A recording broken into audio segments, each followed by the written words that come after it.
What is up, you guys? It is Duke, and I'm here to bring you Black Clover Chapter 30 review. And so, I missed some chapters of Black Clover, obviously. So, what I'm gonna do is I'm basically gonna have like a full-on multiple chapter review for the chapters I missed. I'm gonna be doing that with my other series like Boku no Hero Academia, Prison School.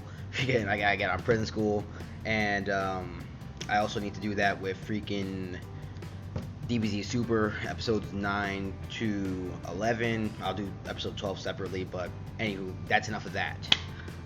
So, this chapter of Black Clover. So, basically, here's what happened. Here's the key points.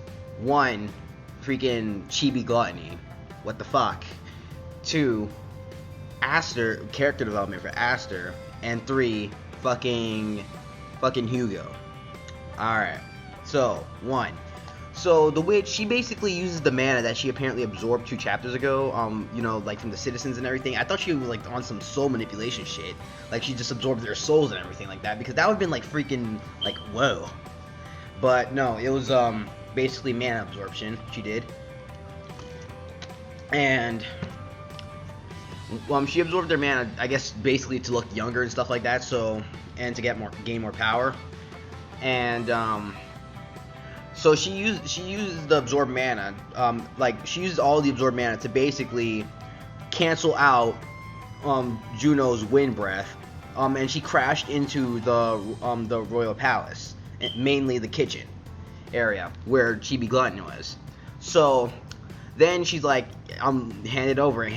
She's wanting Chibi Gluttony to hand over her mana and everything like that. And Chibi Gluttony thought, oh shit, she's after my food. Oh hell no, bitch, you ain't getting this.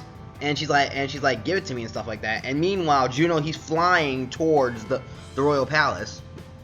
Excuse me. And he begins sensing a sinister mana, like almost as if it was freaking evil. And then you see Chibi Gluttony, and she's like, yo, like she has like the freaking, what part of no do you not understand? And like she had like the devil child face on, and she basically turns into a sheep. Like you start seeing wool going around her, and then her gaining sheep horns and everything, and turns into a sheep, and she called it wool style sheep counter.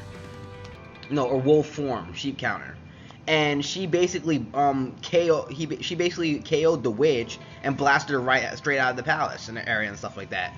But in the process, she basically blasted her food out, like the food that the chef, who's like, yo, I'm a freaking chef, I'm not staying until this food is done and stuff like that. And she wanted the honor of tasting that food, and she blasted it out of the freaking palace. But then Juno, he saves the food and everything and gives it to her. And then she basically falls in love with Juno, like, instantly. Like, oh my god, he's the prince of all meals and stuff like that. Oh, kawaii, yay. And Juno, he was still, like, exhausted from the battle and everything. And he was still, losing his senses. But beforehand, Juno actually realized that the fairy, like, because, like, he was probably having problems with the fairy, controlling the fairy, like, previously. The fairy was actually helping him by showing him showing him mana and stuff like that.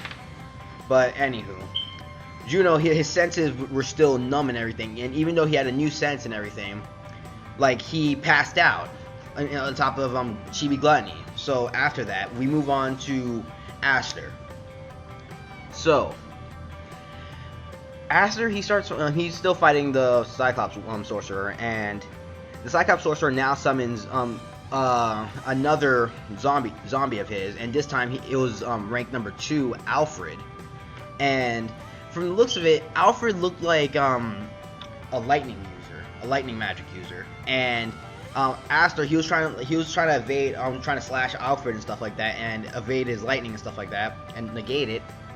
But he couldn't, because he could like negate the lightning and everything, but he couldn't like reach Alfred, because Alfred, he had the advantage. He was in the air. Alfred could freaking fly. And the Cyclops wizard realized that Aster, and we all know this, Aster is only a close range fighter. So Aster, he had a problem, and the only reason why he was able to send that wave of slash out during the dungeon arc against Marth was because Aster gained like absorbed power from Noelle. And Noelle did realize this. So Noelle, she was about to give Aster some of her power again, so Aster could use water magic.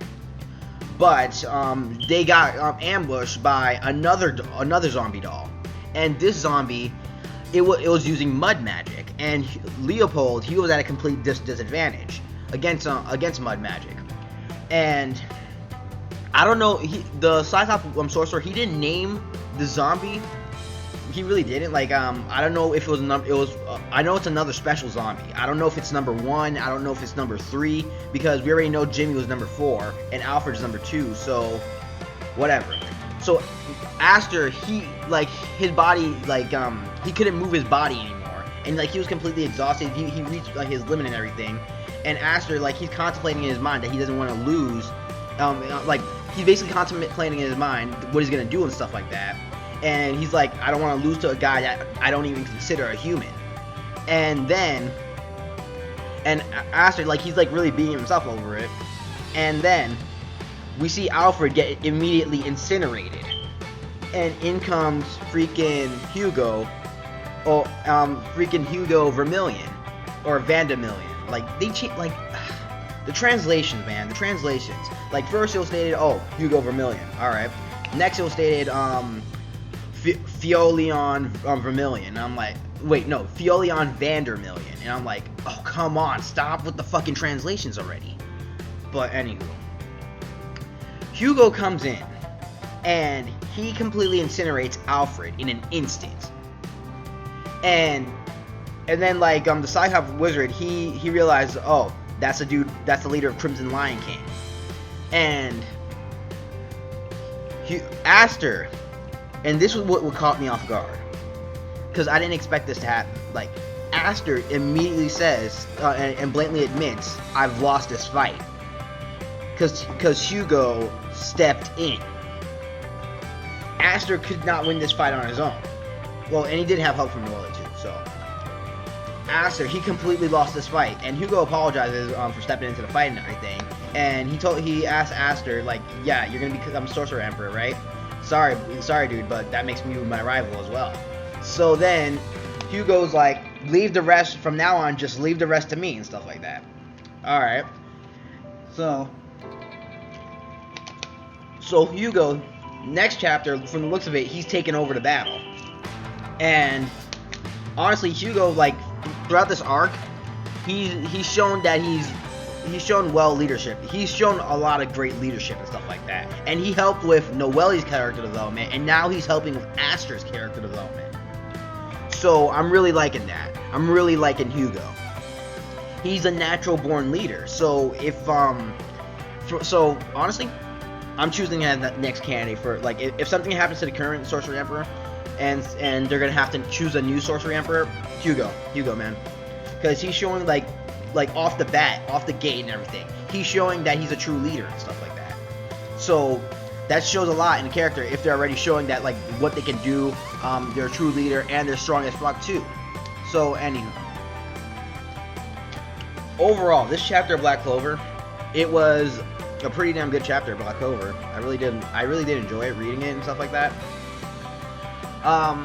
And honestly, this is gonna further Aster's development as a character, because even though he had the power to negate magic and stuff like that, and now the power to absorb magic, there are opponents that he still has a great disadvantage to, and there are still limits on what he can do with his powers and everything. So I'm really liking that. Aster, like, even though he has this OP power, there's no, like, he still has to go through problems, and there's still limits to what he can do. So I'm really liking that. Because that actually leads to great character development for Aster. So yeah, that's pretty much it. Overall, I thought it was a pretty good chapter of Black Clover. Tell me what you guys thought. Like, comment, subscribe, and I'm Duke. Have a good day.